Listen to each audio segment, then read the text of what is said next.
এটা সম্পর্কের মায়াজাল ম্যাডাম। এখানে প্রথমে সম্পর্ক পাতানো হয় আর তারপর একা ছেড়ে দেওয়া হয়।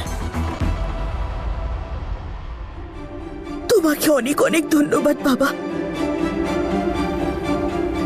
দিদি, হ্যাঁ এক্ষুনি আছি। নে সত্যি, আমি নম্রতার দিদা হই, সেই সূত্রে আমি তোমারও দিদা, আর তুমি আমাদের বাড়ির হবু জামাই। যেমন নম্রতা আমাদের বাড়ির অংশ, তেমনি আজ থেকে তুমিও এই বাড়ির অংশ। আমরা এই সম্পর্ক মেনে নিয়েছি। এক মিনিট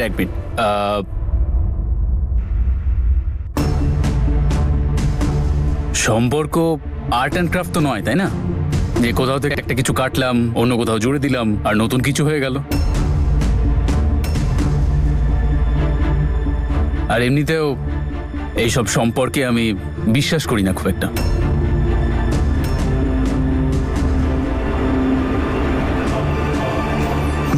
সর্বরাজ, আমাদের মেয়ের সাথে তোমার সম্পর্ক হয়েছে, আর সেই কারণে তুমি আমাদের তো সেই অধিকার নিশ্চয়ই দেবে যে যাতে আচার পালন করতে পারি। কি করব আমি? দাদু দিদাকে আবার মিথ্যে কথা বলতে হচ্ছে।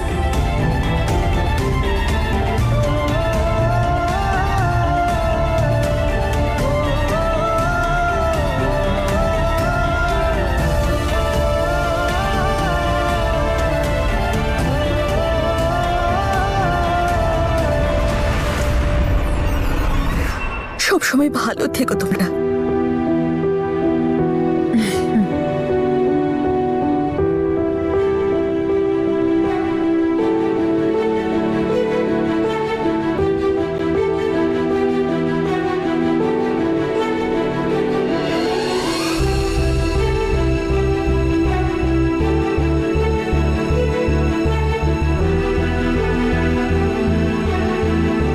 মঙ্গল হোক।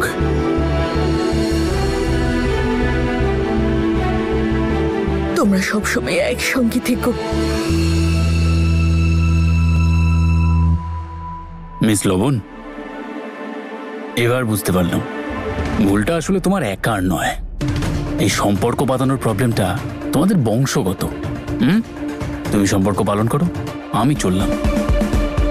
আচ্ছা তাহলে আমি এলাম।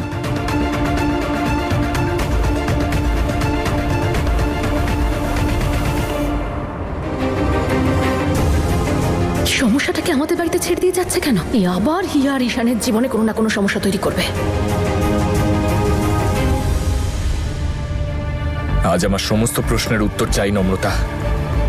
আজকে সব মিথ্যের উপর থেকে পর্দা সরাতেই হবে তোকে। আমি আসছি আমি। আরে দাঁড়াও, যাওয়ার আগে এটা তো বলে যাও যে তুমি আর নম্রতা বিয়েটা কবে করছো? কবে বিয়ে করে নিয়ে যাবে আমাদের নম্রতাকে? তুই জেনে কি করবি? বিয়েতে তুই নাচবি নাকি? কখন কি বলতে হয় সেটাও শেখেনি। মনে হচ্ছে আমাদের বিয়ের অপেক্ষাটা আমাদের থেকে আপনি বেশি করছেন। কোনো বিশেষ কারণ?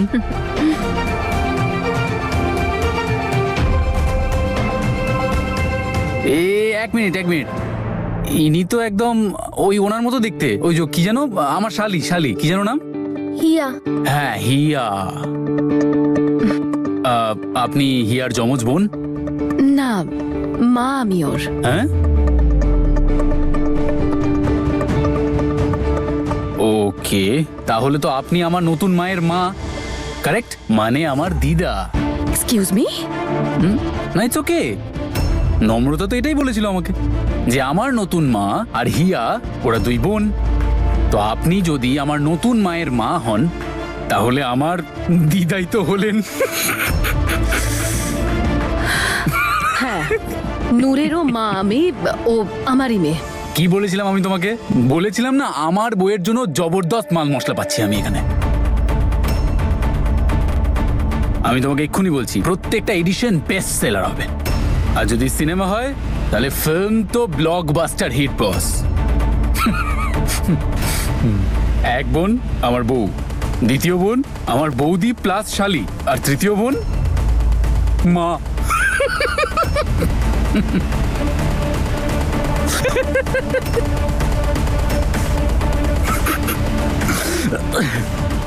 ওকে দিদা, গুড নাইট।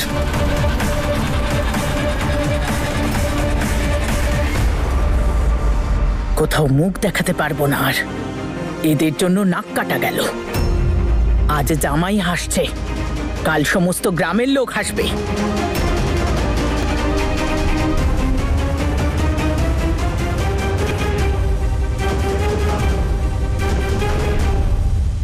বাঁচা গেছে নম্রতা, অন্তত এই সর্বরাজের সঙ্গে ব্যস্ত আছে। অন্তত ঈশানের বাড়িতে গিয়ে তো ওঠেনি। আমারও তো সমস্যা শেষ হয় না, ঈশানের বাড়িতে আবার নূর গিয়ে বসেছে। কে জানে ও আবার কি করছে এখন আমার হিয়ার সঙ্গে। এখন তো আমি আপনার সঙ্গী, আপনি নিজের কষ্ট আমার সাথে ভাগ করে নিতে পারেন। তুমি আর তোমার পরিবারের মেয়েরা অন্যদের দুঃখ কষ্ট কম করতে নয়, শুধু দুঃখ দিতেই জানো। তোমরা এক একজন এক একটা অভিশাপ। আর আমার পরিবারে তোমরা 3 বোনে মিলে এমন কুদৃষ্টি ফেলেছো, এমন অভিশাপ এনেছো, যার হাত থেকে আমাদের পরিবার কোনোদিনই মুক্তি পাবে না, কোনোদিনই নয়।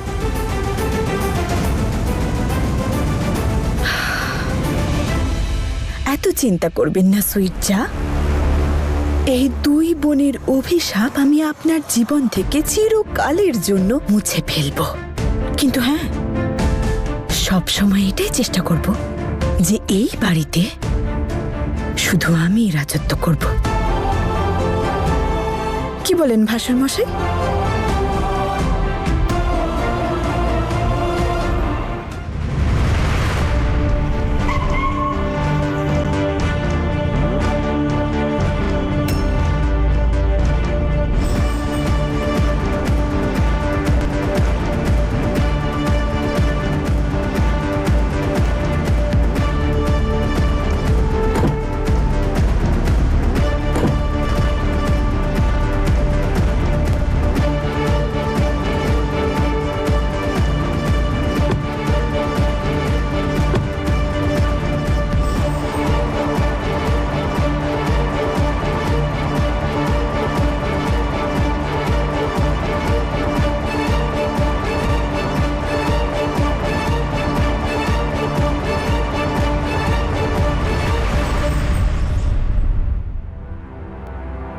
কি হয়েছে তোর?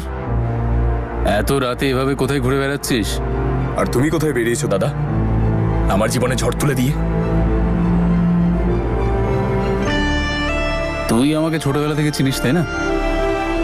এক জায়গায় টিকে থাকার কোনো অভ্যেস আমার নেই। আমি জানি দাদা, তোমাকে আমি ছোট থেকে চিনি আর খুব ভালো করে চিনি। জানি যে তুমি কখনোই এক জায়গায় টিকে থাকতে পারো না, কোনো সম্পর্কে ইন্টারেস্ট নেই তোমার। তাহলে আজ তুমি হঠাৎ করে বিয়ে করতে চাইছো কেন? দেখ, আমি মানছি আমার বিয়ে করার ইন্টারেস্ট নেই, কিন্তু আমি এটাও দেখছি যে বাকিদের আমার বিয়ে নিয়ে প্রচন্ড কৌতূহল। এনিওয়েজ, তুই খুব ভালো করে জানিস উল্টোপাল্টা প্রশ্নের উত্তরও আমি দিই না।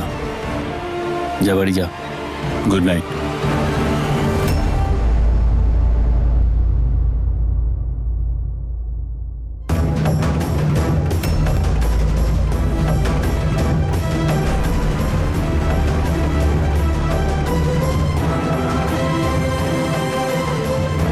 না দাদা, না, আজ আমি তোমাকে আমার প্রশ্নের উত্তর না দিয়ে কোথাও যেতে দেব না। তার আগে একটা কথা বল, এই হাতটা আমার ছোট ভাই ভালোবেসে ধরেছে নাকি নাকি অন্য কেউ জোর করে? কারণ আমার হাত জোর করে কেউ ধরলে তার কি হয় সেটা তুই খুব ভালো করে জানিস।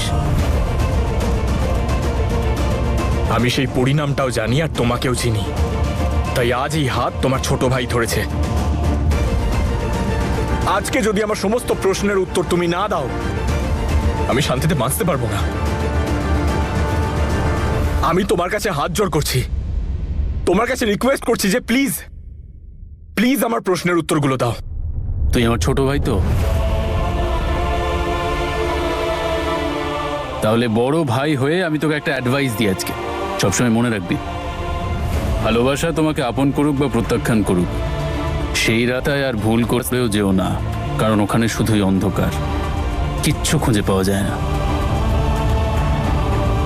আর এমনিতেও এখন তোর বিয়ে হয়ে গেছে, তো শুধুমাত্র নিজের কথা ভাববার কোনো অধিকার নেই তোর। যে তোকে ভুলে গেছে তুইও তাকে ভুলে যা, কথা শেষ। যেটা বললাম তোকে সেটা মনে রাখবি, জীবনটা অনেক সহজ হয়ে যাবে।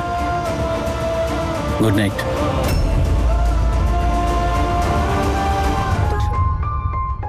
খুব খারাপ লাগছে হিয়া যে তোর সাথে এই সব হচ্ছে। হ্যাঁ, আমি জানি তো তোমার খুব খারাপ লাগছে এখন। তাহলে আমার একটা রিকোয়েস্ট রেখো, তুমি যেই জঘন্য উদ্দেশ্য নিয়ে কাকাবাবুকে বিয়ে করে এ বাড়িতে ঢোকো না কেন, সেই উদ্দেশ্যে কিন্তু আমাকে বা ঈশানকে ব্যবহার করার চেষ্টা করবে না। যদি সম্ভব হয় তাহলে আমাদের দুজনকে একসাথে কাঁধার জন্য একা ছেড়ে দাও। তোমার এই মিথ্যে সিম্প্যাথির আমাদের কোনো প্রয়োজন নেই। ঠিক আছে হিয়া, আমি এখান থেকে চলে যাব, কিন্তু তোর আসল বিপদের কারণ তো নম্রতা। ওই বাড়িতে এসেছে ঈশানের দাদার সাথে, তাহলে নিশ্চয়ই কিছু কারণ আছে, তাই না?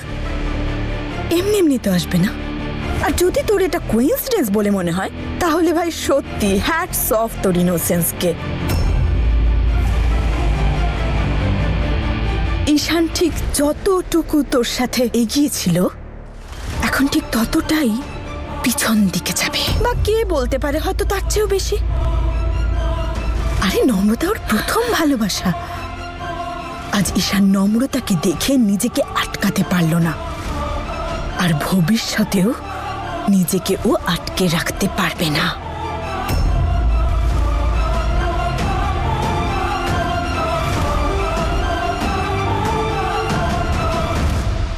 কি হলো তোমার? তুমি ঠিক আছে তো? অভিরাজ, দাদা, অভিরাজ! কি হয়েছে কাকিমা? কাকু, কাকু কি হয়েছে তোমার?